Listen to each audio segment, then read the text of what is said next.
Hi, I'm Trinity. And I'm Courtney, and we're Left Right Collective. And today's topic, we're going to talk about toxic. So, what does Britney Spears say about toxic? Let's cheers. Fuck toxic. Mm-hmm. Why don't you start us off, babe? Okay. So, took some notes. All right. Where did I put some? Okay, so first things first. I think that we're all toxic. Every human is capable of being toxic, has been, or currently is. So the difference would be if you are working on and being aware of your toxic what was the post behaviors. that you read to me? What was the answer about, like, everybody's toxic, but how we can better ourselves from being toxic is self-awareness? Yeah, basically is what it was saying. So some things. What is toxic? So I'll just list off a couple of general things that I thought were toxic.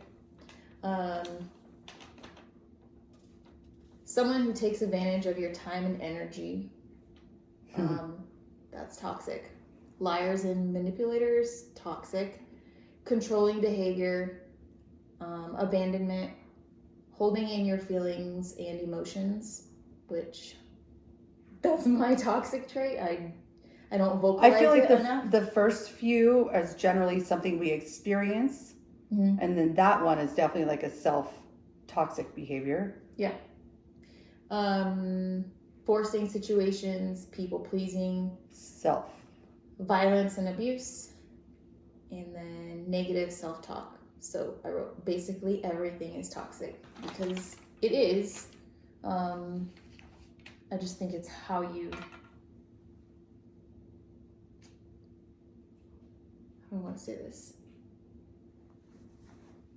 Well, we both know we don't want toxicity in our lives. Right. So in the work of becoming better and understanding when you labeled or wrote whatever, when you said the first four attributes of toxicity of behavior, that's us experiencing that from someone else and then recognizing how that's not in alignment with what feels good to us, but then recognizing that we can do self-destructive ways of behaving in a toxic manner. Right.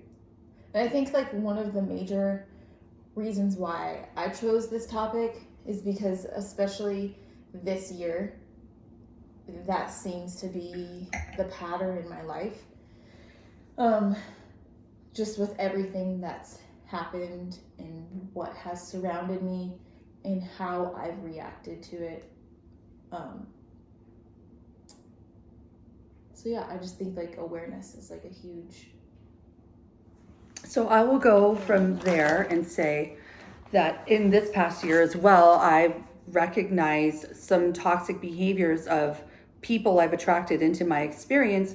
And when you are really doing the self-work, you start to feel and notice when people are behaving in a way that doesn't align with what is your true self, and knowing how to separate yourself from that toxic person. Mm-hmm. And it's challenging. For me, my toxic behavior is I am a people pleaser. That has always been my way of feeling wanted and not abandoned. And so I've allowed people that are controlling, and I've allowed people that have taken advantage of my kindness because I'm just overall, Courtney can vouch for me that I love to give. I love to make myself happy through others' happiness. And people who have toxic traits that aren't working on themselves leech onto that, or latch on, I should say. And then I'm feeling depleted, and I'm feeling like I'm self-abandoning myself in what feels good to me. So I am more toxic to myself because I have allowed other people to be toxic to me. Sometimes we don't know why others are being toxic towards us, but it is all about point of attraction. And this is a topic that I feel we're creating a spotlight for you to look within yourself and then to look in the experiences of the relationships that you have around you and what feels healthy versus what feels toxic. Mm-hmm. And to me, it's like, I feel like toxic, I've tried to like cut out the toxic stuff in my life. And it feels super, I don't know, I guess like lonely at times, but then at the end I of was the gonna day. say liberating. Well, but then I was gonna say, like, at the end of the day, like, I'm actually happy. It's just I'm so used to the toxicity, and it's, I think, even more challenging when it's like your own family. Like, for example, this is, my dad came into town a couple weeks ago, and he said to me, and maybe it's just like how I took it. He said to me, he goes, "You know what, Courtney? I think that if you never would have moved away to Vegas, I think that you would have turned out differently if I raised you." And I was just kind of like, I kind of like sat there for a second, and I was just like, "You think so? Like, how come you didn't try to keep me then? Like, you literally told my mom, okay, well then what's our schedule going to be like?" Like, he was like kind of like okay with it. And so, I don't know. I just like he is probably. Was he saying he was disappointed in your outcome? That's how I took it. I was kind of like, okay, like, why are you expecting me to be some type of person? Like, instead of accepting. Exactly. Like, I'm not. Your vanity project. Right. Like, why can't you just accept me for who I am and for what I want and for what I like to do?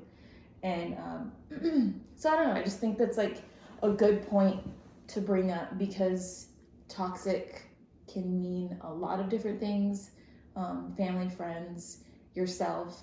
And it's just good to like be aware of what you don't want. I struggle with one of my baby daddies, and his personal perspective is very much a vanity project when it comes to my kids. And I was trying to remember for a second who I was having this conversation with, but it was like, isn't it important as a parent, because we're all going through these ancestral cycles of like, our parents raised us the way that they were raised, and if they're not doing the self-work, and I know this has come into play with my oldest, excuse me, because I did things to her in a way that was done to me because I didn't know any better until I went and got help from a therapist. And because of my ex-husband and the dynamics that were happening within that marriage, I realized that it was just a whole shit ton of toxicity. And I was like, I need to change this cycle of what the fuck is going on. And so, no judgment on the way that anybody does anything, but it's important to know if you want to change your environment and you want to change the way that things are in your life and how to bring in the more healthier experiences, is to recognize your toxic behavior first and where that comes from. Because when we're 0 to 7, that is our theta. And during that time, our subconscious rules us more than what is happening outside of us. But in that subconscious time, how we're raised and the things that we're exposed to and how our parents teach us changes what we are inherently meant to be. And that is where a lot of people struggle. And that's why like I was really, really attracted to emotionally unavailable people, because after my dad died, I didn't realize that my mom herself was emotionally unavailable. So when I got into experiences, mostly with relationships, romantic, I thought when somebody kind of was like not super openly affectionate or open with words of like, I love you, I appreciate you, I'm proud of you, that I was like, well, I don't need that person to say that to me. I'll say it to myself. And that's okay. And like, I learned how to do like self affirmations from a really young age. However, because of like the way that my mom only knew how to raise me, that I thought when somebody kind of ignored me, that meant that, oh, they still love me. I know that they love me because they still are around, so to speak, but they're really not there in the way that really resonates with who I truly am. And we perpetuate these toxic behaviors based off of our childhood. Mm-hmm. Yes. I think my whole thing on all of this is like, it's not okay. It's no longer okay for me. And I don't want to live my life carrying other people's baggage, carrying what other people think, what they think that my life should look be like, and the choices that I make. I don't care. I love all your choices. It's not your life, it's my life. And as much as that person expects you to make them feel better about themselves too. I think that's going to be a toxic thing, or like they're sorry, I didn't mean to interject. No, you're good. You're good. I don't know where I was going with that, but I don't know. It's just, I think it's like a huge thing. Just like be aware if you're feeling like all you do is let people down, like you're not good enough, or you're just tired of carrying the stress of like other people, then you have toxic influences in your life, and take a look at what that is and cut it out, because I think that's like another like number one killer out there is like stress, right? Well, what does stress come from if you look at that? And then your throat chakra is like really fucking with you right now. But I think we should take a sip. Let's clear that out. I think it's like the allergies. I'm not used to it. That too, but you know, that bitch who's all over your shoes. So you're gonna take that home with her. Home with her. Home with you. Thelma. She doesn't usually come out when I'm over. But she's interested in you. She's interested in your little fuzzy boots that are so cute. I feel through the work that we're doing and why we are doing these videos is obviously to create awareness and for you to do some self-reflection and think about what toxic behaviors. Let's always start with ourselves first. We can't look outside of ourselves. When we're looking outside of ourselves, I feel like we're perpetuating the toxic behaviors. When we feel something is happening to us, that is a victim mentality. Mm-hmm. If you feel things are happening to you, you have to look at what you're doing to attract it, because it is point of attraction. I know that, like I said earlier, like why I was attracting emotionally unavailable people who have controlling behavior, and that was my fear of abandonment. I've been enchanted by liars and manipulators, because if they present it in a package that is ultra fun, I like to get lost because I don't want to look within myself, or look, this is all past behavior. And these are things that we have to understand. If things are not showing up in your life the way that you want them to happen, it's because of toxicity. Mm-hmm. Yeah, I like that you said that. It all starts with you. And especially this week, like someone told me, like I brought up my mom and like our relationship dynamic and how it is. And she's like, well, honestly, like you should thank your mom, because she is teaching you exactly what you needed. And I was like, I didn't think of it that way. I guess like it kind of seems like it's like what I was texting you the other day. Like I'm not angry with my mom. I don't know. I just don't feel like we have a deep connection, but at the same time, she's my mom for a reason, right? And you're always going to love your mom. Right. And you might be surprised, Courtney. You might become deeper connected if your mom does the work, because I've always felt that way with my mom. Right. But my mom started doing the work. It takes usually it takes some like life altering experience for somebody to go like, what the fuck? What matters? I married a person that has a lot of negative attributes. Our son got sick and was on life support. And when he was in the ICU, I thought to myself, oh my, what the fuck matters? And I was like, all right, so I got to learn the lesson. I got to keep my son, and I escaped the marriage, but not truly escaped, because I still have to co-parent, which I understand co-parenting unless that's the other person. So anyway, but with my mom after she got cancer, that was like a eye opener. She was mind blown. So then she started doing philosophical research and learning about Buddhism. And through that is how my mom and I were able to have more of a conscious connection. Mm-hmm. Oh my God. Side note, Tyree and I had this whole conversation about what conscious is and conscious. Like, because, there's two different spellings. Mm-hmm. So conscious, like CONSCIOUS, means you're woke. Mm. CON, science. I can spell it, but just to make it quick. So that means your inner thoughts.